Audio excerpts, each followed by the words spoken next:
오늘 말씀의 주제는 하나님이 기뻐하시는 교회를 세워갑시다, 이런 내용으로 같이 은혜 말씀을 나눌까 합니다.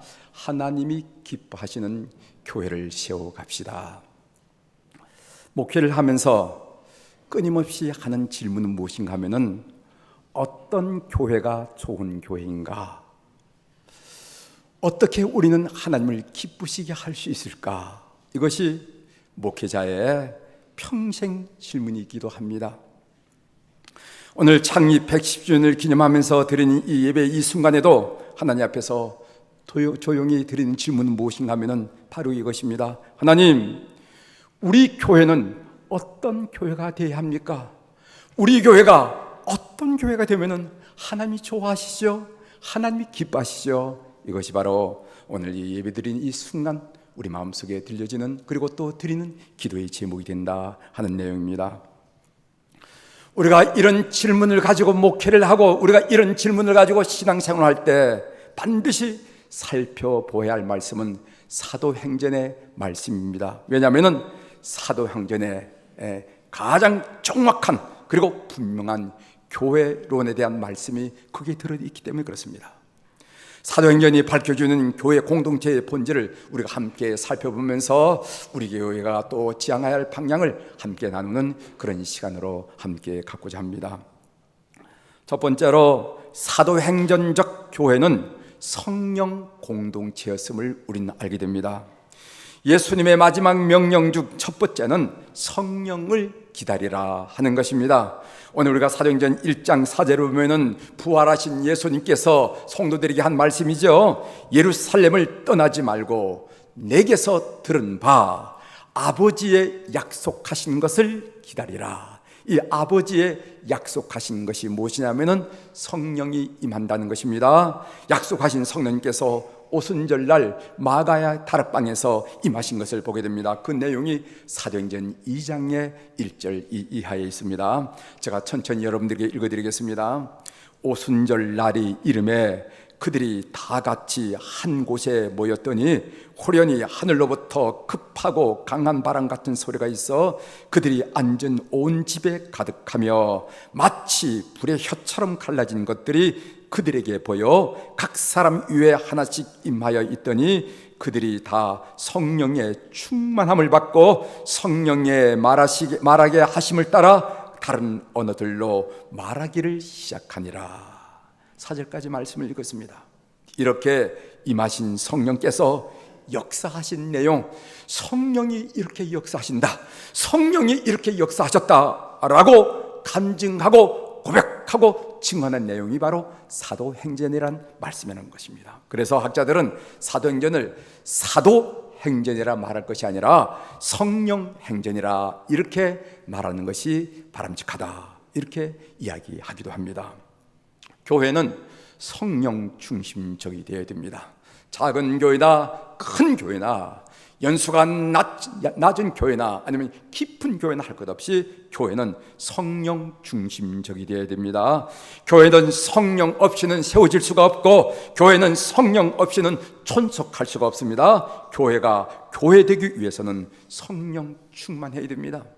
진정한 교회가 되기 위해서는 교회는 성령의 역사심에 민감하게 반응할 줄 알아야 돼요.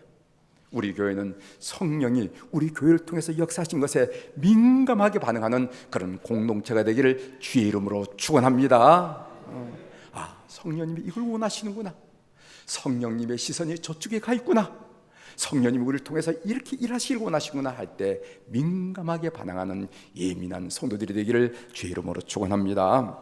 두 번째로, 사도행전적 교회는 선교 공동체였습니다. 사도행전의 두 번째 명령은 내 증인이 되라는 것입니다. 오늘 사도행전 1장 8절의 말씀을 우리가 함께 읽었는데, 사도행전 1장 8절에 보면은 오직 성령이 너에게 임하시면은 너희가 권능을 받고 예루살렘과 온 유대와 사마리아와 땅까지 이르러 내 증인이 되리라 하시니라.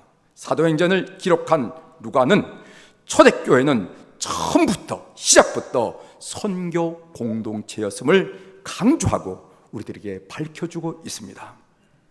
교회는 선교를 위해서 태어났고 선교함으로 존재하였습니다. 선교는 교회 여러 가지 사역 중에 하나가 아니라 교회 본질적인 사역이었습니다. 선교하는 교회는 교회이고 선교하지 않는 교회는 교회가 아니라는 말씀이에요.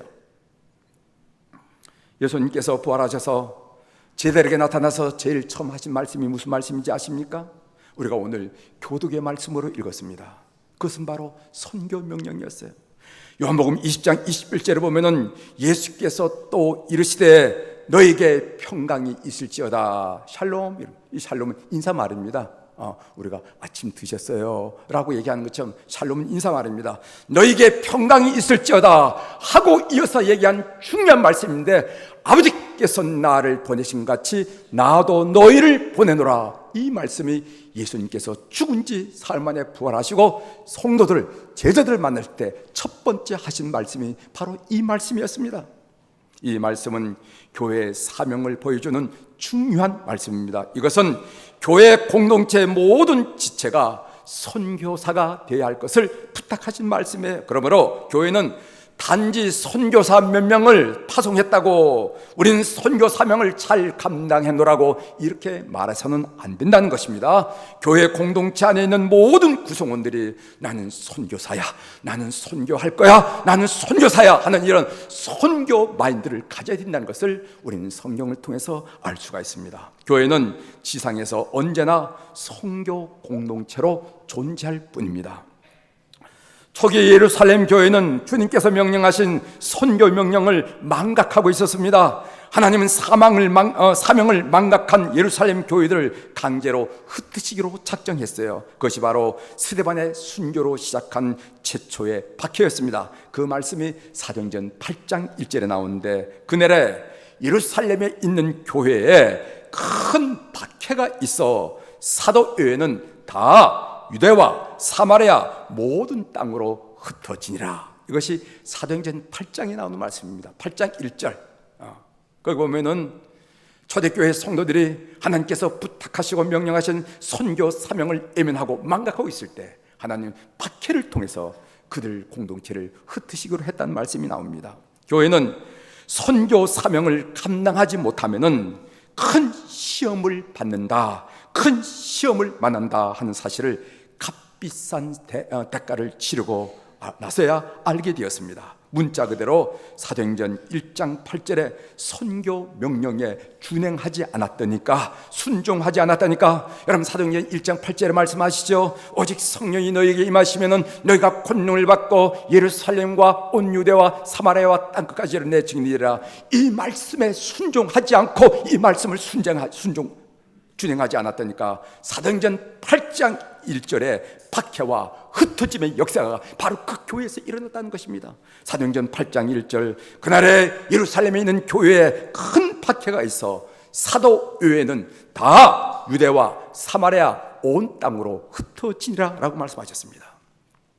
주님의 촛대는 선교 사명을 망각한 예루살렘 교회를 떠나서 어디로 옮겨졌냐면 선교 지향적인 교회인 안디옥 교회로 옮겨가기 시작했습니다. 그 말씀이 사도행전 13장 1절 이하에 나오는데, 안디옥 교회에 주를 섬겨 금식할 때 성령이 이르시되 내가 불러 시키는 일을 위하여 바나바와 사울을 따로 세우라 하시니 이에 금식하며 기도하고 두 사람에게 안수하여 보내니라. 이 말씀은 안디옥 교회가 선교사를 안수하고 파송했노라 한 이야기를 여기서 하고 있습니다. 그때부터 기독교의 중심은 예루살렘 교회가 아니고 안디옥 교회가 기독교의 중심으로 자리를 잡고 있음을 보게 됩니다. 사도행전을 통해서 성령의 구체적인 사역을 살펴보면요, 성령은 이 교회를 탄생시키고 이 교회를 다른 곳에 배치시킨 것이 아니라 선교의 전선에 배치시키고, 그리고 이 교회가 선교를 감당할 수 있도록 능력을 부여하는 존재가 바로 성령이었음을 알게 된다는 거죠. 선교는 교회 공동체에 많은 인적 자원이나 풍성한 재정에 의존하지 않고 성령에 절대적으로 의존합니다. 선교는 사람이 많다고 되어지는 일도 아니고 선교는 돈이 많다고 되어지는 것이 아닙니다. 선교는 교회가 성령의 포로가 되어서 오직 성령의 포로가 되어서 온전히 순종할 때 일어난 사역이 바로 선교 사역을 알 수가 있습니다. 엄밀한 의미에서 선교는 성령의 역사로만 가능합니다. 성령을 모르는 공동체는요, 자선 사업은 할 수 있을지 모르지만은 선교는 불가능합니다. 성령과 선교를 빼놓고 교회를 논할 수는 없다는 것입니다. 우리 수표교 교회는 참 좋은 교회예요. 저는 처음에, 그러니까 벌써 2년 전이죠. 처음에 우리 교우들이 강남 사람이어서 이기적이고 잘난 척 할 줄 알았어요. 2년 전 얘기입니다. 다 살펴볼 때 이 강남 소문이 어떻게 난지 아십니까? 바깥으로 이기적이라고 나왔어요. 이기적이고 또 잘난 척 할 줄 알았어요. 그런데 지나보니까 참 예의가 바르고 교우들이 예의가 있더라고요. 뿐만 아니라 목회 전문성을 인정해서 다 여러분들 전문가들이 아닙니까? 음악은 음악, 의료는 의료, 학교에서는 다 전문가인데 이것은 목회는 목회의 전문 영역이니까 배려를 하더라고요.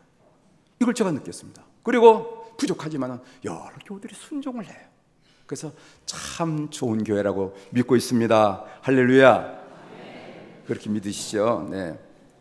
올해 우리 수표교 교회 표어는 하나님의 마음을 시원하게 하는 선교 지향적인 교회입니다.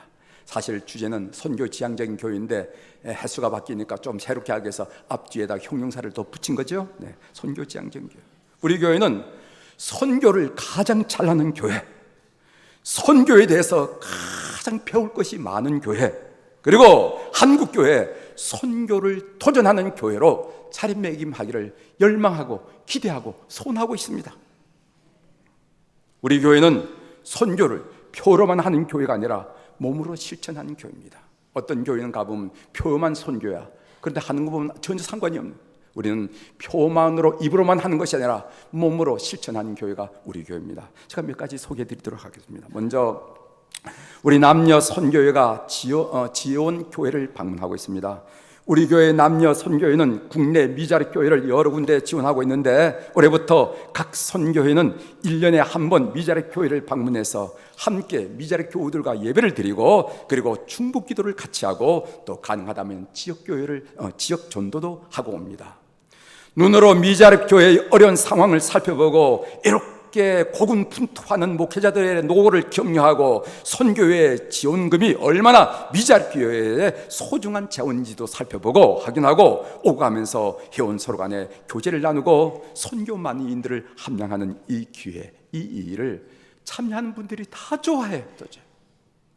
제가 가능하면 이 일에 참여하려고 합니다. 그러면은 현재 있는 미자립 교회 전사님 깜짝 놀란 목사님들이, 아니 담임 목사님이 이렇게 올 수도 있냐고 깜짝 놀라. 그러나 가능하면 우리 교회 중요한 행사가 없는 이상 참여하려고 저는 하고 있는데 그런데 그 참여한 회원들이, 선교 회원들이 남자 여자 할 것 없이 참 좋다고 이렇게 다 기뻐하십니다. 나는 이것을 보고 선교한다고 얘기해요. 선교한다기 뭐냐? 이것을 바로 선교한다고 얘기할 수 있는 거예요. 두 번째로 우리 북한 선교위원회가 활동하고 있습니다. 현재 한국에 거주하고 있는 탈북자 수는 32,000명 정도라 이렇게 이야기하고 있습니다. 우리 곁에 있는 탈북민을 잘 섬기지 못하면서 통일 선교 또는 복음 통일을 운운한다는 것은 위선이고 허망한 일이라고 저는 알고 있어요. 우리는 지난 7월 31일에 서울 관악구 아파트에서 탈북민 모자 40대 여인과 그리고 6살 난 아들이 아사 상태로 발견됐다는 신문 보도를 보고 충격을 받았습니다. 먹고 살겠다고 탈북했는데 남한에 와서 아사 굶주려 죽었다는 사실을 우리가 듣고 아연실색을 했어요. 탈북민은 미리 우리 가운데 다가온 통일이고 하나님께서는 이 탈북민을 통해서 남한 그리스도인들의 통일 의지를 시험해보는 리트머스 시험지라 이렇게 여겨집니다. 너희들이 정말 통일할 희망이 있는지, 통일한 의지가 있는지, 통일한 꿈이 있는지, 통일한 기도가 있는지 보여주기 위해서 리트머스 시험지를 넣듯이 우리 이렇게 보여주는 게 난 탈북자라고 이렇게 생각한단 말이지. 우리 교회는 매주 수요일 복음 통일을 위한 기도회를 갖습니다. 이번 주일은 85차 기도회. 복음 통일을 위한 기도회를 시작한 동기가 있습니다. 그 동기는 무엇이냐면은 분단의 땅, 잘린 이 한반도 땅에 살아가면서 성도들의 마땅한 책무란 마음의 부담 때문에, 그런 부담 때문에. 우리도 모여서 기도 안 해도 됩니다. 근데 자꾸만 마음의 부담이 생기는 부담. 이 분단의 땅을 살아가면서, 이 땅에서 호흡하고 살아가면서 우리가 이 분단의 아픔을 우리가 아픔으로 여기지 않다면 이게 그리스도인이가 있는가 하는 그런 질문 때문에, 마음의 부담 때문에 우리가 이번 주일에는 85차 기도를 갖고 있어요. 통일의 그날까지 복음 통일을 위한 기도를 쉬지 않을 작정입니다. 우리 교회는 다음 학교를 지원합니다. 다음 학교는 만 14세부터 만 30세에 이르는 탈북 청소년들에게 성경적 세계관을 기반으로 인재를 양성하고 있는 교육시설입니다. 다음 학교의 교육 목적 중에는 통일을 준비하는 다음 세대라 하는 그런 교육 목적이 있습니다.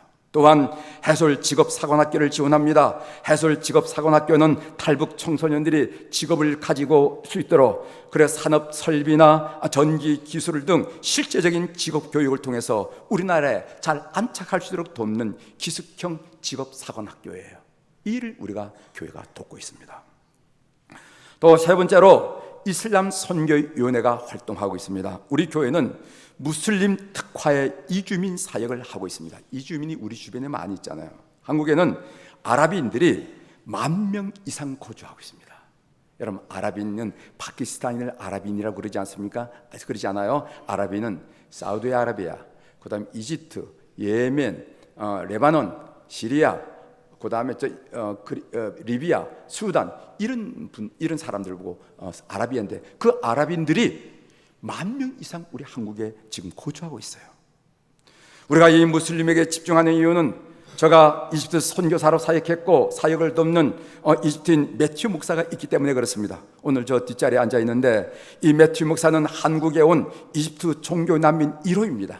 여러분, 우리나라는 난민주의를 부여하는데 보수적이에요. 잘 안 줍니다. 그런데 1호예요. 햇불 트리니티 신학대학원에서 신학을 공부하였고 독립교단에서 목사 안수를 받았습니다. 아직 목회 훈련과 경험이 부족하지만은 무슬림 선교를 위한 소중한 자원임을 저는 확신하고 있습니다. 그는 제가 이 주일날 설교하면 이 주일 설교를 아랍어 자막을 달아서 방영을 합니다. 아랍어 자막 설교 방영은 국내 아랍인 이주자뿐만 아니라 이슬람권에서 사역한 선교사들에게 유익한 프로그램이라고 이렇게 평가를 받고 있습니다. 이슬람 선교위원회를 중심으로 10월부터 아랍인 예배 공동체를 신설하려고 합니다. 네 번째로는 의로 선교위원회 활동입니다. 우리 수표교 교회에 의로인이 다른 교회에 비하여 현저하게 많아요. 하나님께서 이렇게 많은 의로인을 보내주신 것은 우리에게 뭔가를 기대하시기 때문이라 이렇게 확신합니다. 창립 110주년을 기념하는 의로 사역으로, 의료 선교 사역으로 오늘 우리 이용욱 장로님께서 여러분들이 보고해 드렸듯이 필리핀의 세 사람을 현지에서 진료하는 프로젝트를 지금 진행 중에 있습니다. 또한 내년 구정 연휴를 이용해서 필리핀 이나레스에서 의로 단기 선교를 준비하고 있습니다. 여러분, 의로인뿐만 아니라 비의로인들도 많이 참여하셔서 우리 교회의 선교 영역을 확장하는 일에 도움을 주시기를 바랍니다. 그 다음에 다섯 번째는 비전 트립을 활동하고 있습니다. 여러분, 이 비전 트립이라 하는 말은 무슨 말인가 하면은 선교사들의 사역 현장이란 배움터에서 스승 대신 성령의 가르침으로 헌신된 그리스도인 삶을 경험하고 배우는 이것이 바로 비전 트립이에요. 올해 우리 교회는 어린이 선교단이 일본을, 그리고 중고등부가 캄보디아를, 청년부가 대만을 방문했습니다. 우리 어린이들이 얼마나 더운데도 꿋꿋하게 잘하고 돌아왔어요. 앞으로 비전 트립을 지속적으로 진행하면서 젊은이들에게 꿈을 주고 하나님의 사람으로 세워가는 이 일을 온 교회가 돕고 관심을 가져야 될 줄 믿습니다. 더불어 강조할 사항 두 가지를 더 말씀드리면, 첫 번째로 다음 세대에 우리가 관심을 더 깊이 가져야 된다는 말씀을 드리고자 합니다. 우리 교회는 도시 중심부에 위치해서 많은 인구가 유입되거나 그리고 인구 이동이 빈번한 지역이 아닙니다. 또한 교우 구성을 보면은 전형적인 역삼각형이라는 것이죠. 역삼각형이라는 것은 교회 구성원들이 어른들, 연세가 많은 어른들이 많고 나이가 어릴수록 점점 작아지는 그런 형태의 구성원을 말하는 겁니다. 이것은 우리 한국 교회 전반적인 현상이지만 우리 교회도 예외는 아니에요. 우리 교회는 작년 2018년부터 47살 이하의 청장년 부부로 구성된 비전 교구를 신설했습니다. 그리고 올해 2019년부터 48세부터 52세까지 부부로 구성된 기돈 교구를 신설해서 운영하고 있습니다. 이런 시도는 바로 다음 시대에 대한 관심 때문에 그렇습니다. 지금 다 자리를 잡아가고 있는데 교우들의 관심과 배려를 부탁드립니다. 우리 교회는 무엇보다도 젊은이 한 사람 한 사람을 소중히 여기고 보살피고 세워나가는 그런 사역이 중요하다는 것을 인식하시고 이것 또한 시급하고 필요한 일이라는 것을 함께 공유해 주시기를 바랍니다. 그 다음에 이 문화 선교에 대한 관심을 가져야 합니다. 우리 교회는 예술의 전당 인근에 위치해 있습니다. 그래서 길거리를 가다 보면은 문화예술인들을 많이 만나고 또 보게 됩니다. 문화예술인들의 종교적인 배경을 조사해 보면은 기독교인이 대부분이에요. 그런데 대부분의 문화예술 공연은 주말이나 또는 주일에 공연을 하는 것을 여러분이 아실 줄 믿습니다. 그래서 문화예술인은 예배를 드리고 신앙을 양육하기에 어려운 환경에 처했음을 우리가 알게 됩니다. 우리 교회가 문화예술을 위해서 월요일 저녁에 주일 예배 4부를 갖는다면 어떤 일이 일어날까요? 한번 해볼 만한 시도가 아니겠습니까? 이것을 꿈꾸고 있습니다. 제가 마지막으로 선교적 교회에 주시는 축복과 영광 두 가지를 말씀드리고 오늘 말씀을 마치도록 하겠습니다. 먼저 선교하면은 건강한 교회가 됩니다. 교회는 그리스도의 몸입니다. 그리스도의 몸인 교회는 크다고 건강한 게 아닙니다. 교회는 크든 작든 우선 건강해야 합니다. 건강하지 못한 교회가 크는 것은 그것은 부흥 성장하는 것이 아니라 비대해지는 것입니다. 교회가 비대해지는 것은 작은 것보다 더 심각한 문제를 초래할 수가 있습니다. 세속화되기 쉽고 타락하기 쉬워요. 육체적으로 건강해지려면 운동을 하고 에너지를 발산해야 되는 것처럼 교회도 건강해지려면 선교사에게 힘을 쏟고 에너지를 발산해야 됩니다. 선교에 열중하면은요 그리스도인 개개인의 신앙이 성숙하고 건강해질 뿐만 아니라 교회도 건강하고 화평하고 은혜가 넘치고 성숙한 교회가 된다는 것을 우리가 알게 됩니다. 그래서 선교하면은 건강한 교회가 됩니다. 두 번째로는 선교하면은 영광스러운 교회가 됩니다. 목회자나 성도들이나 선교 지향적인 교회에 속한다는 것은 대단히 행복하고 중요한 일입니다. 왜냐하면은 위대한 교회의 일원으로서 하나님께서 예비하는 영광에 동참하는 축복을 누릴 수 있기 때문에 그렇습니다. 선교는 비유하건대 단체 경기와 같습니다. 월드컵 축구대회에서 우승팀에게는 금메달을 11개만 주는 것이 아니라 45개를 준다는 거예요. 금메달을. 왜? 운동장에서 뛴 선수들, 그리고 벤치를 지키는 후보 선수들, 그리고 감독, 코치, 의료진, 그리고 지원 요원, 번역을 하고 통역한 사람들도 있어야 되니까. 그래서 우승을 위해서 함께 노력한 모든 사람들에게 금메달이 수여된다는. 그래서 우승을 받으면 45개 금메달이 주어진다는 것입니다. 선교도 마찬가지라고 믿습니다. 현지에 나가서 수고하고 헌신한 선교사는 물론이거니와 선교하는 교회의 일원으로서 선교를 위해서 함께 수고했다면 함께 영광을 누리게 되는 것을 성경을 통해서 알 수가 있습니다. 장차 우리가 주님 앞에 설 때 세상에 무엇이 여러분들의 자랑이 되리라 생각하십니까? 난 이게 자랑이 될 거야 하고 여러분 꼽는 것이 무엇이겠습니까? 오직 우리가 선교를 통해서 얻은 영혼들이 자랑이요 영광이 될 것입니다. 바울 사도는 이렇게 고백했어요. 여러분 데살로니가전서 2장 19절 20절에 보면은 우리의 소망이나 기쁨이나 자랑의 면류관이 무엇이냐? 무엇이 우리의 소망이 되고 기쁨이 되고 우리 입에 자랑이 되겠느냐? 그가 강림하실 때 우리 주님 앞에 너희가 아니냐? 너희는 우리의 영광이요 기쁨이라고 했어요. 그 너희는 뭐냐면 복음을 전해서 그 영혼이 구원받은 하나님의 사람이 하나님 앞에 우리가 드러날 기쁨이고 영광이라는 사실을 바울 사도는 우리들에게 알려주고 있습니다. 이제 말씀을 맺겠습니다. 어떤 교회가 위대한 교회입니까? 여러분, 큰 교회가 위대한 교회입니까? 아니에요. 위대한 주님의 선교 명령에 전적으로 헌신한 교회가 위대한 교회라고 저는 믿습니다. 그 교회가 작든 크든 중간치든 큰 교회든 관계없이 위대한 주님의 선교 명령을 삶의 중심으로 여기고 그렇게 헌신한 교회, 난 위대한 교회랍니다. 여러분, 어떤 그리스도인의 삶이 위대한 삶입니까? 여러분 생각해 보셨습니까? 저는 위대한 주님의 선교 명령을 목숨 걸고 수행하는 삶이 위대한 그리스도인 삶이라고 저는 믿는 사람이에요. 어떤 삶이 위대한 삶입니까? 여러분, 어떤 삶이 위대한 그리스도인 삶입니까? 생각해 보세요. 저는 위대한 우리 주님의 선교 명령에 아멘 하고 그 일에 삶을 던질 줄 아는 사람이 위대한 인생을 살았다고 저는 믿는 사람입니다. 이런 선교에 헌신하여 하나님이 기뻐하시는 교회로 섬겨지고 세워지는 우리 교회가 되기를 주의 이름으로 축원합니다. 기도하시겠습니다.